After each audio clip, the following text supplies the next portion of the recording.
Hello सांग मैंने हाय नमस्कार जय जगन्नाथ। तो सांग मैंने सकाल 8टा बाजलानी तो अब आम बाहर मंदिर जावाई।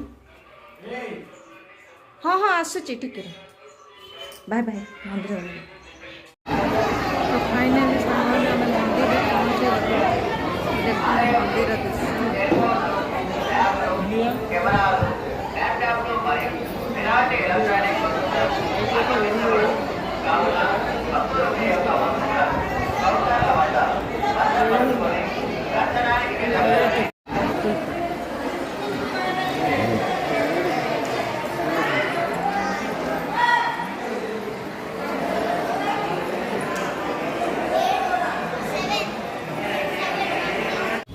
पूरा हल्लिया सांग मैंने पूरा लंबा लाइन लगी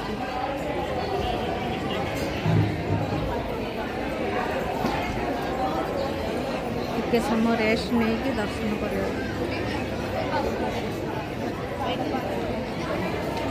टिकट काटिल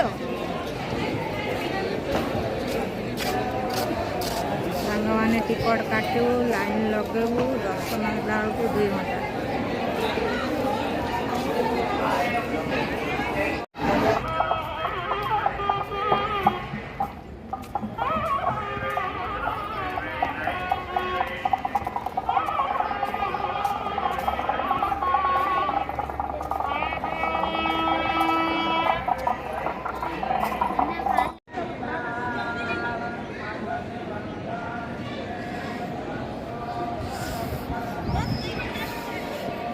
गोड़ तातिलानी पूरा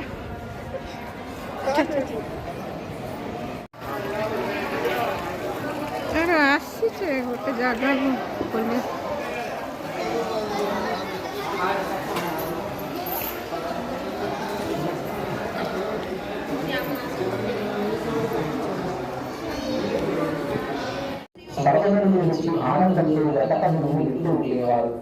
ఆ సమయంలో ఒక పట్టుడు అమ్ముకునే వాడు అమితమైన ఆటలు గతులతో ఉన్నా కూడా బ్రాహ్మణుడు చేస్తున్నదంతా చూసి ఓ మహాత్మా మీరు చేస్తున్న వ్రతం ఏమిటి? ఈ వ్రతం చేస్తే ఏమిటి ఫలితము? దయతో ఈ వ్రతమును సవివరముగా తెలపండి అని కోరాడు.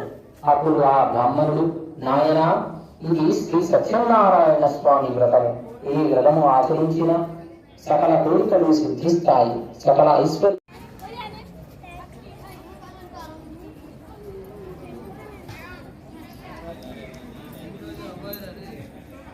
ఐశ్వర్యాలను పొందడమే కాకుండా సకల పాపాల నుండి విముక్తుడై మనుషులలో మోక్షాన్ని పొందాడు.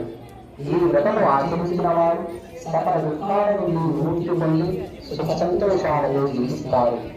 ఓ మునులముగా శ్రీహరి నారదుడికి చెప్పిన ఈ వ్రతము రూపంలో ఆ పేద బ్రాహ్మణుడు ఎదురుగా నిలబడి, ఓ బ్రాహ్మణ, నీవు వేలకంతుడు నుండి కూడా ఇలా దరిద్రాన్ని అనుభవిస్తున్నావు ఎందుకు అని అడిగారు. అంతా ఆ బ్రాహ్మణుడు దశబంధు ఇటా హଉଛି నృసింహనాథ మందిర బాహర అనుభవిస్తున్నాను అని బదులు చెప్పారు. శ్రీహరి అప్పుడు బ్రాహ్మణ శ్రీ సత్యనారాయణ స్వామి శ్రీహరి ఆ సత్యదేవుని సేవించినట్లయితే కష్టాలను ఎదుర్కోవాలి. కాబట్టి నీవు ఆ సత్యనారాయణ స్వామి వ్రతాన్ని ఆచరించు అని చెప్పి వ్రత విధానాన్ని చెప్పి వృద్ధ బ్రాహ్మణుడు అక్కడే అంతఃపురానికి వెళ్ళాడు.